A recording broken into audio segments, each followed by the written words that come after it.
जय हिंद साथियों, मैं आपका स्वागत करता हूं अमन दुबे कोचिंग क्लासेस में।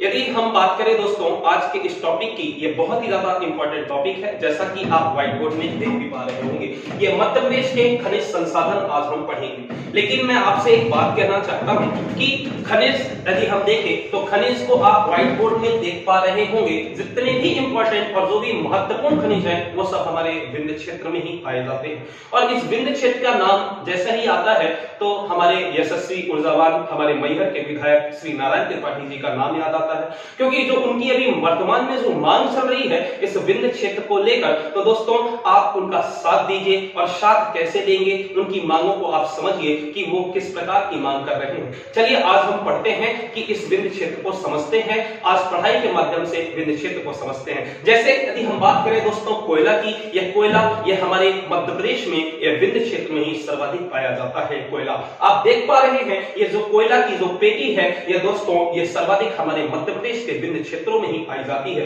रीवा या शहडोल की बात करें दोस्तों तो यह शहडोल में सोहागपुर नाम की जो जगह है वहां पर मध्य प्रदेश का सर्वाधिक सबसे बड़ा क्षेत्रफल है दोस्तों। यह सबसे बड़ा क्षेत्र है जहां पर कोयला पाया जाता है।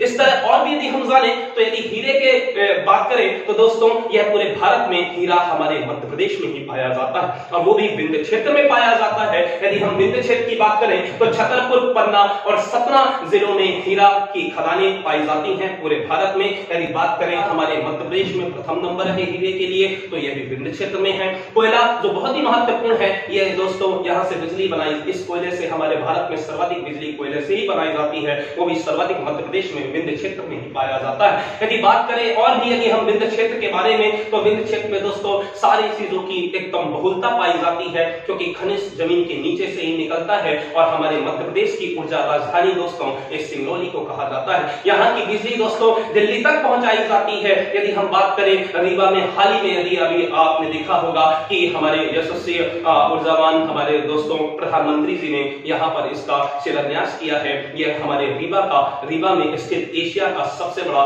सौर ऊर्जा प्लांट, ठीक है। तो उन्होंने इसका शुभारंभ किया है सौर ऊर्जा प्लांट का, रीवा जिले में ही जो स्थित है, यह भी विंध्य क्षेत्र का ही हिस्सा है। यदि हम बात करें हीरे की, यदि हम बात करें कोयले की, यदि हम बात करें बिजली की, तो सब कुछ यह विंध्य क्षेत्र में ही पाया जाता है। लेकिन आज यदि हम बात करें तो हम तो भी अधूरे और अछूते रह गए। यदि आप देखें इस पूरे मध्य प्रदेश में, यदि आप देखें पूरे मध्य प्रदेश में तो मध्य प्रदेश का पश्चिमी मालवा का क्षेत्र भी बड़ा विकसित है, मध्य प्रदेश का दक्षिणी यह निवाड़ी क्षेत्र भी बड़ा विकसित है और उत्तर में ग्वालियर, भिंड, मुरैना, शिवपुरी जैसे जिले भी बड़े विकसित हैं। लेकिन हम ही पीछे रह गए, यानी हम का मतलब हम विंध्य क्षेत्र वाले ही पीछे रह गए। जहां की आप देखें कि यहीं पर ये सर्वाधिक आप देखते हैं कि टैक्स भी हम ही देते हैं। खनिज के दृष्टि से भी हम बहुत ज्यादा यहाँ पर खनिज होता है दोस्तों। यह विश्व में एकमात्र व्हाइट टाइगर सफारी ये सतना जिले में स्थित है, यह भी हमारे लिए एक गर्व का विषय है। तो इस तरह देखा जाए तो बहुत सारी चीजों में हम आगे हैं, लेकिन हम यहाँ पर विकास के नाम पर बहुत पीछे रह गए। तो यही विधायक जी की मांग है और इसको सब लोगों को हमको सपोर्ट करना चाहिए,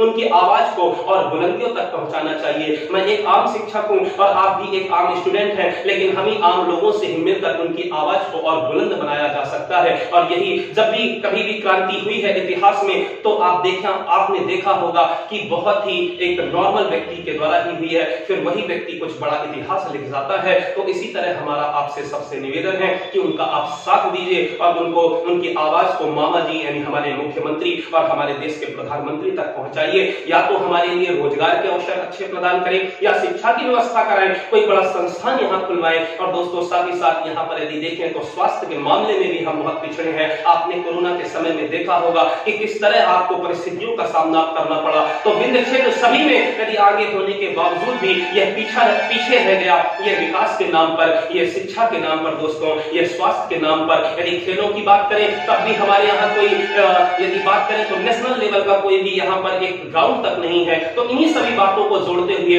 हमको उनका साथ देना चाहिए और उनको आगे बढ़ाने के लिए हमको और भी ज्यादा सभी व्यक्तियों को सपोर्ट करना चाहिए। ना ही मेरा उनसे कोई निजी संबंध है, ना ही मेरा उनसे कोई निजी ऐसा है कि मैं उनके साथ या उनके कोई पारिवारिक या कोई राजनीतिक व्यक्ति हूं दोस्तों। लेकिन बस एक आवाज है, जैसे हम और आप सबको यह चर्चाएं होती हैं तो आपको भी सबको साथ देना चाहिए। बस यही हमारा कहना था और हम शिक्षा के माध्यम से आपको बताकर इस व्हाइट बोर्ड में आप ये मध्य प्रदेश के खनिज आज ये टॉपिक है और यहाँ पर हम यही बताना चाहते हैं आप लोगों को कि इसको जब हम पढ़ा रहे थे तो विंध्य क्षेत्र का नाम आता है तो कहीं ना कहीं दिल दुखता है, क्योंकि जब हम भी विंध्य क्षेत्र के हैं, जब सब चीजों में हम आगे हैं, तो फिर हम विकास के लिए और सारी चीजों के लिए क्यों पीछे रहे। तो बस यही है। आप लोगों को बहुत बहुत धन्यवाद।